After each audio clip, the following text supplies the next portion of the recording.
Assalamualaikum warahmatullahi wabarakatuh. Perkenalkan, nama saya Aidil Adha Panggabean dari jurusan Desain Komunikasi Visual.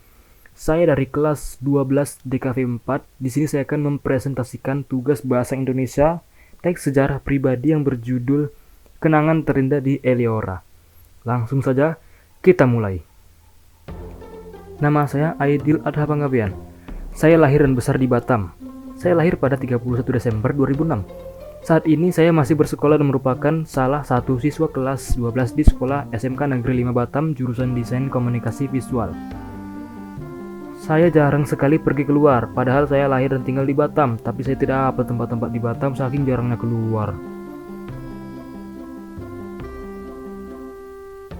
Pada 2019 adalah tahun yang tidak akan pernah saya lupakan. Saya masih bersekolah di SD Negeri 017 Sagulung.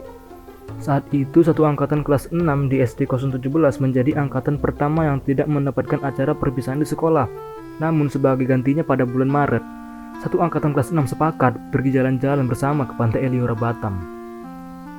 Dimulai pada pagi hari itu, saya diantar ibu saya ke titik kumpul. Ada total 3 kelas yang ikut jalan-jalan ini.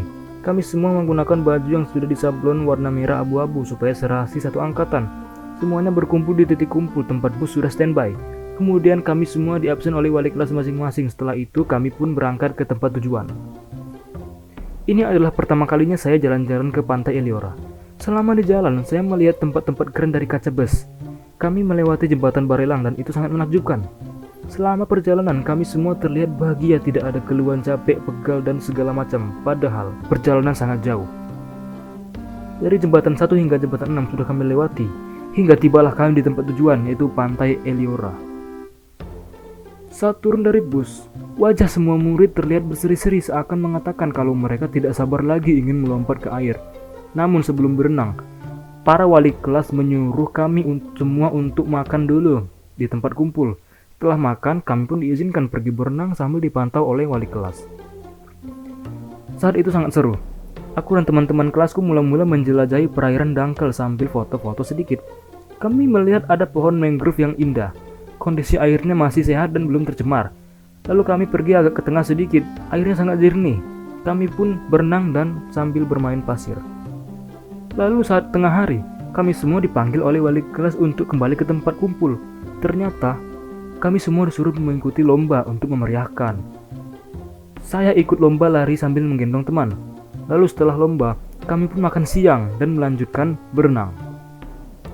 Saya dan teman-teman saya berenang bersama dengan canda tawa hingga lupa waktu.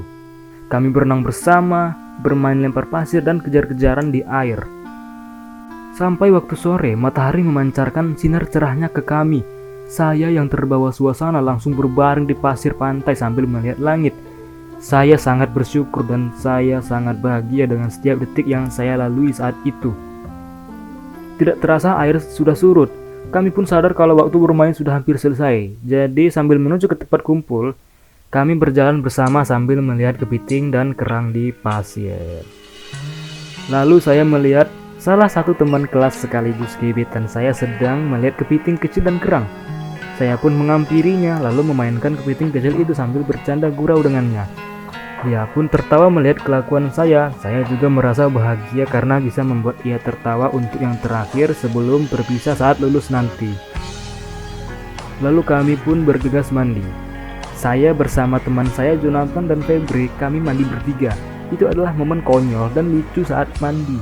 Jonathan meninggalkan celana dalamnya di kamar mandi dalam kondisi digantung di ventilasi. Saya, Jonathan, dan Febri tertawa terbahak-bahak saat itu. Saat selesai mandi, kami bertiga juga bekerja sama mengelabui penjaga kamar mandi supaya kami bisa lolos tanpa membayar. Setelah itu kami pun makan pop mie bersama-sama sebelum pulang ke rumah. Setelah makan pop mie, semuanya naik ke bus untuk pulang ke rumah. Meskipun badan sudah lelah karena berenang tadi, tapi tidak ada terlihat wajah murung di wajah saya. Saya terlihat ceria. Satu-satunya hal yang sangat disayangkan adalah saya tidak membawa HP dan teman sebangku saya, Anggi, tidak ikut karena tidak diizinkan orang tuanya. Tapi terlepas dari semua itu, momen itu adalah momen yang sangat berharga di hidup saya dan saya sangat bersyukur. Sekian dari tugas teks sejarah pribadi saya. Terima kasih telah menonton. Assalamualaikum warahmatullahi wabarakatuh.